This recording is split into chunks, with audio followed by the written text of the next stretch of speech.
Hello. Thanks for stopping by the channel. So I have a collection of end-of-season flea market pickups and some other stuff that I thought I'd go through.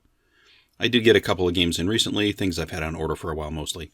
But I thought since it's the end of the flea market season, things closed up shop about a week ago, I thought I would show some of the last-minute finds I had. I know that sort of last part of the year, when they're closing up, a lot of people don't want to store things so much over the winter months, so you might get some good deals. And I got a few, I think. First, I'll start off, though, with the game that I didn't get at the flea market. This was something I just recently rebought. I bought Eternal Darkness. This was sort of my Halloween review, and I've been playing this one all week still. What an awesome game. Unfortunately, it's really expensive. I think it was like $120 for a complete copy in what's decent condition here. I mean, this was the game that I was building to all of October, and I really wanted it to be my Halloween video, so I did suck it up and buy a copy, but man, it's great. It's just so expensive. Truthfully, I'm not even sure why either. I mean, I don't know. They republish games that are worse than this for the newer systems.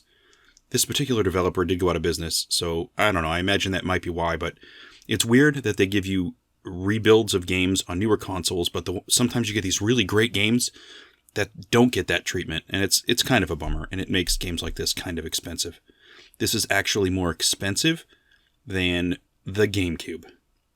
So, for the video, I played this one on the Wii, and the image was kind of dark on the system. It came out dark on the television, it came out dark in the recording a little bit. I mean, it is a dark game, but it seemed a little more so. I originally wanted to try on a GameCube, but the GameCube, when I finally got it, I've already started recording, so I didn't want to mix footage. I ended up buying a GameCube. It was $30 cheaper than the game that I bought for it. And it actually has resulted in a slightly brighter signal. So I'll probably use that in the future when I go through a couple of other GameCube games. Don't have a huge GameCube collection. I think I got 10 games or so. But I'll probably get to those soon. So anyway, the games that I got. Alright. At the flea market. Really inexpensive on my the last day or two that I went. I found at a table the 6-pack for Genesis. $3. So it also occurred to me, now, I've been going to this flea market, off and on throughout the summer. The truth is, I find the best deals you get at a flea market are those people that show up one weekend to rent a table, and they're not people that are there every single week. They're there for one weekend, they're trying to unload a bunch of stuff, maybe they cleared out someone's house, who knows. They tend to want to make things move. People that are there week after week will hold on to the stock for the next week, so they try to command higher prices. That's at least how I find it anyway. So the 6-pack for Genesis, I'm always happy to get a Genesis cartridge, and $3, it's hard to shake a stick at that. There was a table that had been selling NES games all summer, but the last week, they dropped a lot of the prices. You could see the labels on some of them. They had prices that had been scratched out. I finally got myself, I got like 10 games here. I got Mark Ryder, never played this one before, but I know it's one of the original sort of black box games. I got Heavy Shreddin', I saw a couple of videos on this one. Doesn't look particularly great, but hey, what are you going to do? I got a copy of Rollerball, Wrath of the Black Manta. I finally got a copy of Pro Wrestling. I used to have this when I was younger, and I have it on the Nintendo Classic, I believe. But to have a cartridge, that's nice. Got a copy of Dragon Warrior. A game that I know is terrible, World Games. This is pretty bad from what I understand. But I also managed to get a copy of Abadox, and although this one is it's a rough game, it does play. Got a copy of Rad Racer, and I managed to score some manuals. I'm always happy to find manuals. To get a couple at a good price is great. All these individual games, as I bought them, I think I paid $3 to $5 each for them, which is, I think it's pretty good. I mean, I don't expect to get things for free, but, anytime I can keep a game $5 or under for something I'm going to play a little bit, it's pretty good. Got a copy of Batman Forever for the SNES. I got a copy of GoldenEye. This was probably one of the more expensive games that I bought. It was $15 for a working copy of GoldenEye. I'm pretty sure it's at least twice that online. And I didn't have a copy, and I really wanted to play the game. So I was happy to get it for $15. Got a copy of Grand Theft Auto 4 for the Xbox 360, and now this game, I think this was like $2 or $3.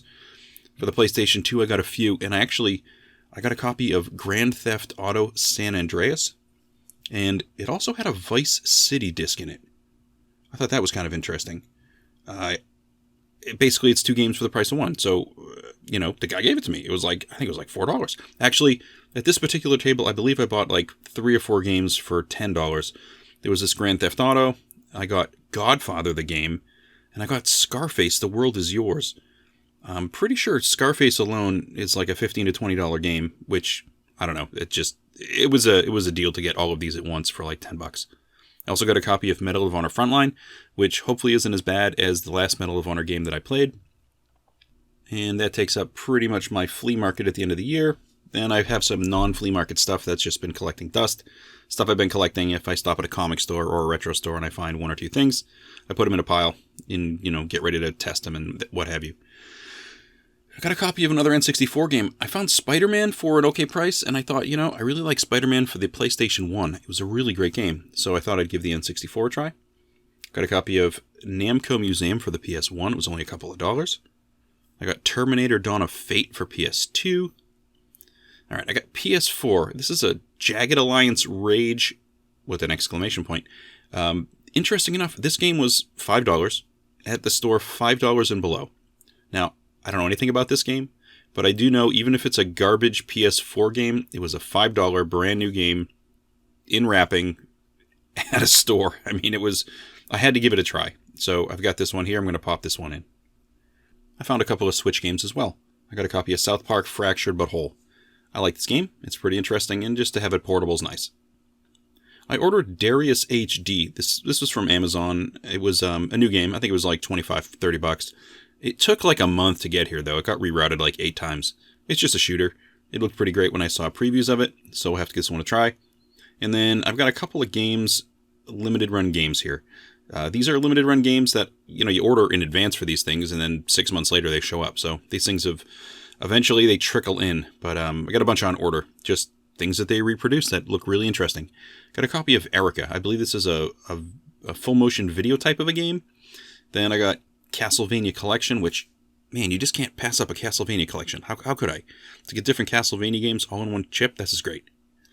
Got a copy of Sam & Max Save the World. I remember playing the original Sam & Max game on PC back in the 90s, so I was happy to find this. And then, of course, the Doom Classics Collection. Can't go wrong with Doom. I'm sorry, you can't. I did find a couple of inexpensive ColecoVision games as well. I was at a comic store, and people generally don't want Coleco games. You can probably get them for $4 to $5 a pop. Here I got Beam Rider. I got a copy of Popeye, Gorf, and I was most happy with this one, Keystone Capers. I've done 2 reviews of Keystone Capers so far. I did one for the Commodore 64 that was excellent. And then, of course, the one that was original, at least to me, was the one on the Atari 2600. And it's a fantastic game in the 2600. It's like probably one of their top 10 games. It's perfect. So to get Keystone Capers for ColecoVision, this one's a lot of fun. It's different, and it's the same. It's great. I'm going to do a review on it soon. I also found a copy of Space Shuttle for the Atari 2600. Honestly, this was one that I thought I had, but then when I checked my database, I didn't have it, and this was a really clean-looking copy. This is one of the more complex games, I believe. You have to actually launch a space shuttle using the 2600 controls. I believe this is one of those games I'm going to need to use the manual for, so I'll have to track that down online, but I was kind of interested to find it.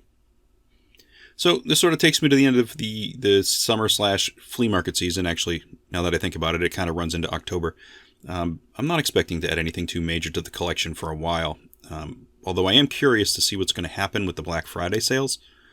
This is kind of the time to go to GameStop. The day after Thanksgiving, that weekend, they usually have some really great Black Friday sales. I tend to cash in on that once a year. I'll spend, I don't know, sometimes up to $100 maybe. And you leave with AAA games. So it's nice. I mean, they're not the most brand new games, but, I've got a significant backlog like I think a lot of collectors do. And you don't need the newest game right away because you have plenty to work through. So to even get something a year or two late, I mean, I'm looking forward to seeing what they're going to offer. They might have something good there. If I can at least get 1 or 2 games for $15 or $20, I'll be happy. So we'll see how that goes. Anyway, that's kind of my haul for the last month or two, really. Thanks for stopping by to take a look. I'm looking forward to checking out some of these games and doing some reviews. I'm probably going to do some ColecoVision games next. These look really interesting to me. And thanks for stopping by so much, and I will catch you on another video. Take care.